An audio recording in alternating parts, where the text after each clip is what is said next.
اور ایک حدیث پاک ریاض الصالحین کی قسم خدا کہ میرے جسم کا رونگٹا رونگٹا کھڑا ہو جاتا ہے۔ ایک مدرسے کے ممتحن تھے تو ان کے بچے بغیر چھٹی کے چلے گئے نہانے کے لیے نہر کے اوپر، تالاب کے اوپر۔ وہ جڑے مولوی صاحب سن انہوں نے غصہ چڑھیا کہ یار بچے میرے کو چھٹی لے کے کیوں نہیں گئے؟ اور جناب انہوں نے ڈنڈا چکیا، مولوی صاحب نے ٹر پیا بچہ نو مارن واسطے۔ ممتحن صاحب جا کے اتنے جی آپ پہنچنے والے سن، مولوی صاحب نے اتنے جا کے ڈگ پیا، بے ہوش ہو گئے۔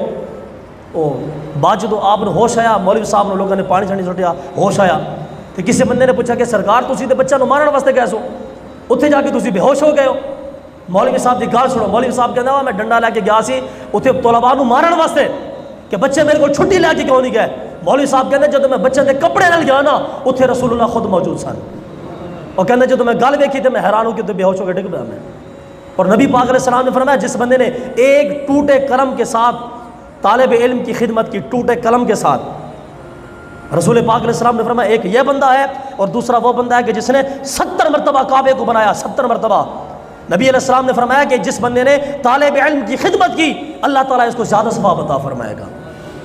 حضرت صاحب علماء سبحان اللہ، محمود غزنوی رحمۃ اللہ علیہ اب ایک مقام تو گزر رہے سن تھے، آپ ایک مدرسے تشریف لے گئے، اتنے طلباء بیٹھے سن، آپ نے سب طلباء کو بلا لیا محمود غزنوی نے، اور محمود غزنوی پوچھا ہو تسی کادے واسطے پڑھ رہے ہو؟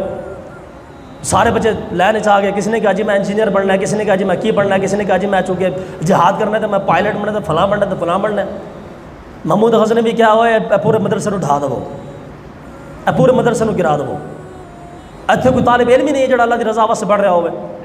محمود غزنوی کیا پورے مدرسے کو ڈھا دو۔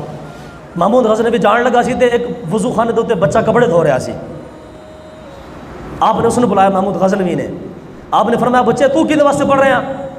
آپ نے فرمایا کہ بادشاہ اگر میں علم دین حاصل کر رہا ہوں نا تو اللہ تعالیٰ کی رضا کی خاطر کر رہا ہوں۔ پتہ ہے بچہ کیڑا سی؟ وہ داتا علی حجویری سی، حضرت علی بن عثمان المعروف داتا گنج بخش علی حجویری۔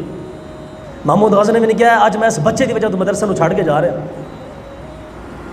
حضرت صاحب علم اگر امت مسلمہ کے پاس علم نہیں ہے تو آپ کس شان کے ساتھ زندگی گزار رہے ہیں؟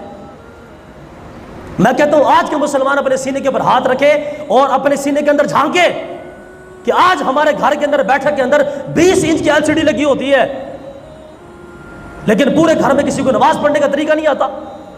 حضرت صاحب کیا ہم نے علم حاصل کیا؟ ہم نے کیا قربانی دی علم دین حاصل کرنے کے لیے؟